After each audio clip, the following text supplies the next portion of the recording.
भारत के पूर्वी समुद्र तट पर है उड़ीसा। 1.5 करोड़ की आबादी का राज्य, नगरों और मंदिरों के लिए मशहूर। पुरी उड़ीसा का बहुत पुराना नगर है। भारत के 4 तीर्थ धामों में से एक। हर साल जून महीने में देश भर से 2 लाख से ज्यादा तीर्थयात्री जगन्नाथ मंदिर के रथ यात्रा महोत्सव में भाग लेने आते हैं।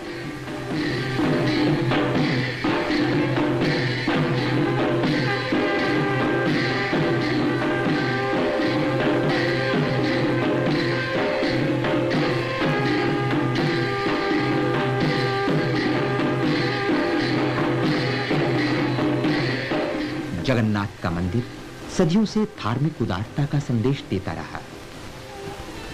यद्यपि उड़ीसा के बहुत से मंदिरों और तीर्थ स्थानों के नाम चमकते रहे, परंतु इस राज्य के विकास पर ध्यान कम दिया गया। लोग हमेशा से गरीब बने रहे। आजादी के बाद ही उड़ीसा की किस्मत जागी। यहाँ की नई राजधानी भुवनेश्वर नए ढंग की है। इमारतें साफ सुथरी और सुविधापूर्ण हैं।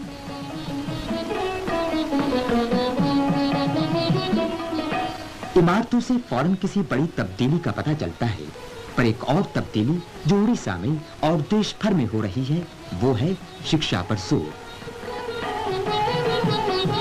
शिक्षा की ये शुरुआत आगे चलकर नए उड़ीसा को प्राचीन उड़ीसा के समान ज्ञान के उजाले से जगमगा देगी।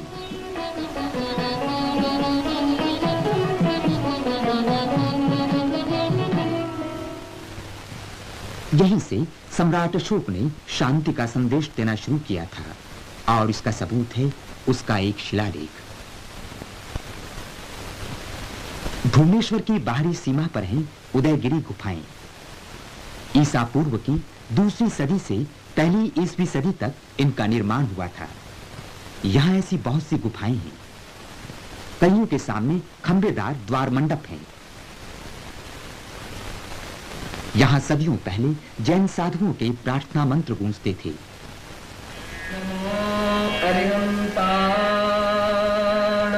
नमो सिद्धाणम, नमो आयर्याणम, नमो उज्जायाणम।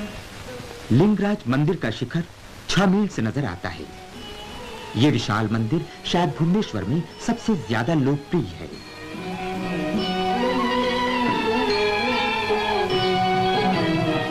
ये मंदिर 11वीं सदी में बना था और अभी तक अच्छी हालत में है। यहाँ की मूर्तिकला का आलीशान नमूना है नर्तकी की ये प्रतिमा। मुक्तेश्वर मंदिर 9वीं सदी में बना था। बौद्ध कला की ज्योति अपनी चमक खोते खोते एक सुंदर निशानी दे गई, बौद्ध तोरण।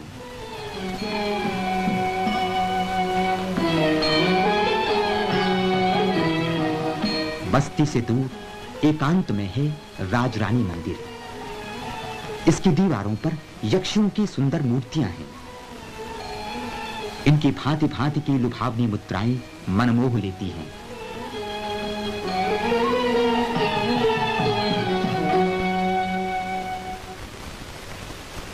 उड़ीसा परंपरागत हुनरों के लिए मशहूर है। उड़ीसा वासी सदा से मूर्तिकला के पुजारी बने रहे। मूर्तिकार पत्थर और सिलखड़ी यानी नरम पत्थर की भी मूर्तियां बनाते हैं। कहीं कहीं नयापन नजर आता है, पर ज्यादातर मूर्तिकार पुरानी विषय वस्तु की नकल में ही संतोष कर लेते हैं। पत्र लिखने में मग्न नारी, यह है भारत की बहुत प्रसिद्ध कलाकृति। खरीदारों और कला प्रेमियों को पुरी में और उड़ीसा के अधिकांश स्थानों में तरह तरह की सुंदर चीजें मिल सकती हैं। उड़िया चित्रकार पर लोक कला और आदिवासी कला का बहुत प्रभाव पड़ा है। वो किरमिच के बदले लुगदी के बने गत्ते पर चित्रकारी करता है और रंग बनाता है मसालों, परंपरागत रंगों और स्थानीय मिट्टियों से। इतिहास की घटनाएं और पुराण की कथाएं यहाँ के चित्रकारों को सबसे ज्यादा भाती हैं।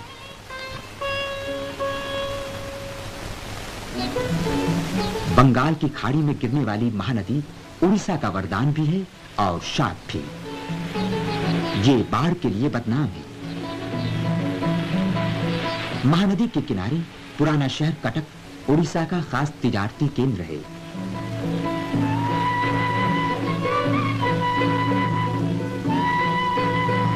महानदी ऊपर के भाग से लट्ठे बहाकर लाती है।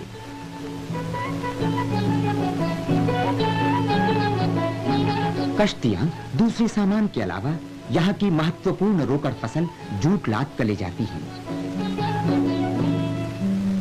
कटक के पास ही ललितगिरी गुफाएं। यहाँ सदियों तक बौद्ध भिक्षु रहते रहे। ईसा पूर्व की 3री सदी में सम्राट अशोक ने उड़ीसा पर चढ़ाई की थी। कलिंग युद्ध में 1 लाख लोग मारे गए।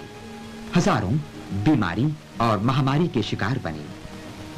युद्ध का नतीजा इतना भयंकर था कि अशोक हिंसा त्याग कर बुद्ध के उपदेशों पर चलने लगा। भारतीय इतिहास ने एक नया मोड़ लिया। कला के संसार में एक नया युग आया, महान बौद्ध युग। मूर्तिकारी के अलावा उड़ीसा चांदी के काम के लिए बहुत मशहूर है।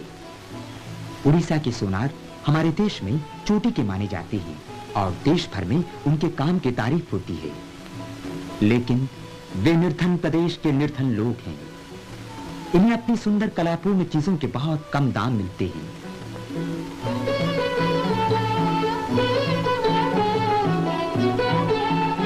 समय बदल रहा है और अब कारीगरों की नई पीढ़ी अपने छोटे दायरे के बाहर आकर ज्ञान के खुले संसार में सांस ले सकती है। उड़ीसा में शिक्षण संस्थाएं तेजी से विकास कर रही हैं। खेतीबाड़ी का भी विकास हो रहा है। केंद्रीय चावल शोध संस्था के काम के नतीजों का भारत भर के चावल उपजाने वाले क्षेत्रों में प्रचार किया जाता है। धान की बेहतर पैदावार का मतलब है हमारी आर्थिक दशा में सुधार, क्योंकि अनाज की ज्यादा पैदावार भारत की पहली जरूरत है। आज विज्ञान की सहायता से हम ऐसे ढंग के पौधे उगा सकते हैं जो बीमारी का सामना कर सकेंगे और जल्दी फूल ला सकेंगे। पैदावार बढ़ेगी, अनाज ज्यादा मिलेगा। उड़ीसा की 1.5 करोड़ आबादी में 30 लाख आदिवासी हैं। औरतें बहुत मेहनती होती हैं। वे हल चलाने के अलावा सब काम करती हैं। इतना होने पर भी आदिवासी गरीब हैं। फिर भी ये लोग हंसमुख हैं। कभी कभी इन्हें राहत मिली जाती है, खासकर हाट बाजार के दिन। ये लोग मीलों दूर पैदल चलकर बाजार पहुंचते हैं। औरतें अनाज और सब्जियां बेचती हैं।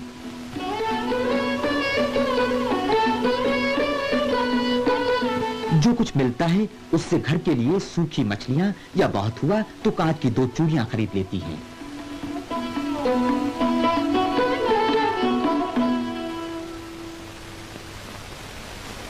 बचत के पैसे से हाथ के बुने कपड़े का एक टुकड़ा भी खरीद लेती हैं, खासकर जब बच्चा या त्योहार होने को हो।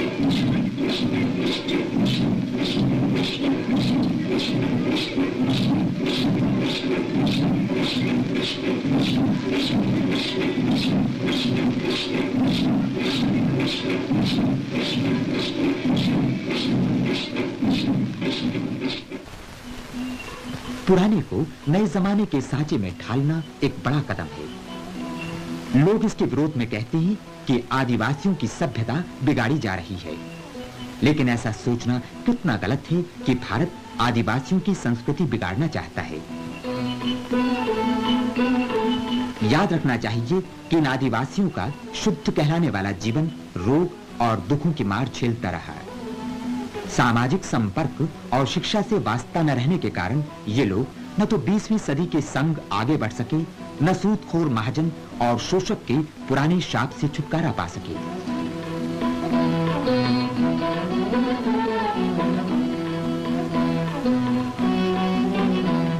अलबत्त काम धंधे की ऐसी शिक्षा एक छोटी शुरुआत है। अभी तो कई मंजिलें तय करनी हैं, लेकिन उड़ीसा में भी बड़े-बड़े काम हो रहे हैं। महानदी की तूफानी धारा को बांधने वाला हीराकुद बांध भारत के नए औद्योगिक युग का एक प्रतीक है।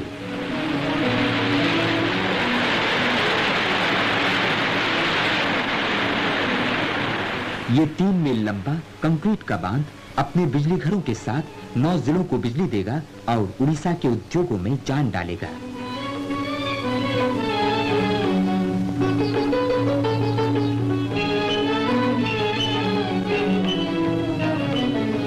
उड़ीसा खनिज पदार्थों का विशाल भंडार है, जैसे कच्चा लोहा, कोयला, मैंगनीज, अभ्रक और चूने का पत्थर। उड़ीसा के ऊंचे दर्जे के कच्चे लोहे से बहुत अच्छा फौलाद बनता है। राउरकेला का फौलाद कारखाना जब बन जाएगा तब हर साल 10 लाख टन फौलाद तैयार करेगा। राउरकेला के जैसे फौलाद कारखाने और हीराकुद जैसे बांध उड़ीसा की आर्थिक दशा में सुधार करेंगे।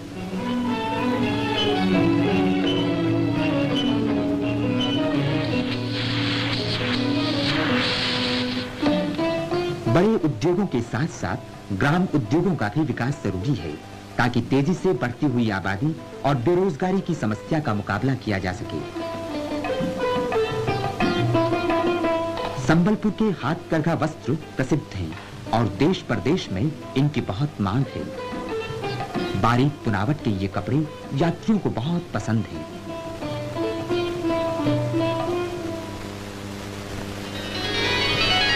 यात्रियों को गोपालपुर का मनोहर समुद्री किनारा बहुत लुभाता है। ये हैं मछियारे। प्राचीन काल में जिनके पुरखे कश्तियों के जरिए जावा, बाली, बोर्नियो और सुमात्रा की यात्रा करते थे।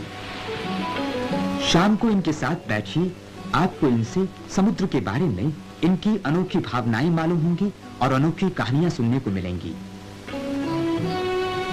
गोपालपुर में आरामदेह होटल है और सैलानी पूरे साल आते रहते हैं।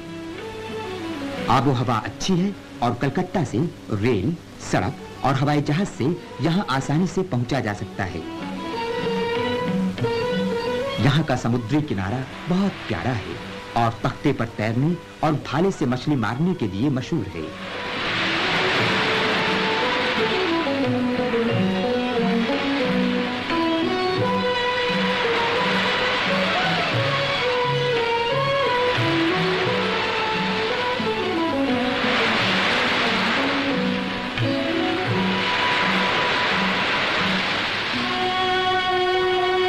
यहाँ दिल लहराता है समुद्र की लहरों में और रंगीन शाम झूमती है ठंडी हवा के झकोरों में। उड़ीसा आया हुआ कोई यात्री कोणार्क मंदिर देखे बगैर नहीं लौटता। इसके खंडहर संसार के महान खंडहरों में से ही इनकी अच्छी संभाल की गई है। कोणार्क कला समझे बिना वास्तुकला का पूरा ज्ञान नहीं हो पाता।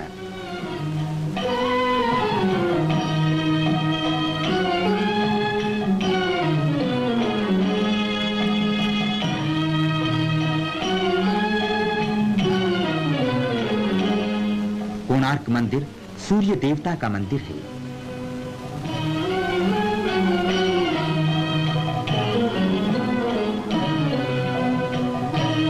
इसका संपूर्ण ढांचा सूर्य भगवान के रथ के आकार का है।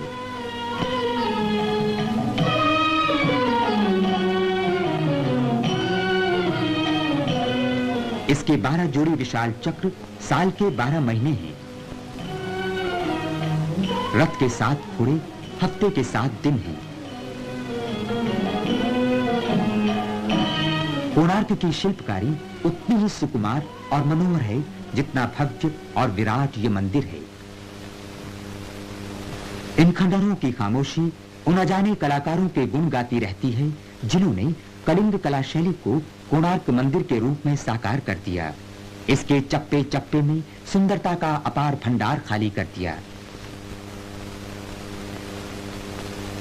यहाँ गंधर्वियां अमर राग रागिनी छेड़ रही हैं।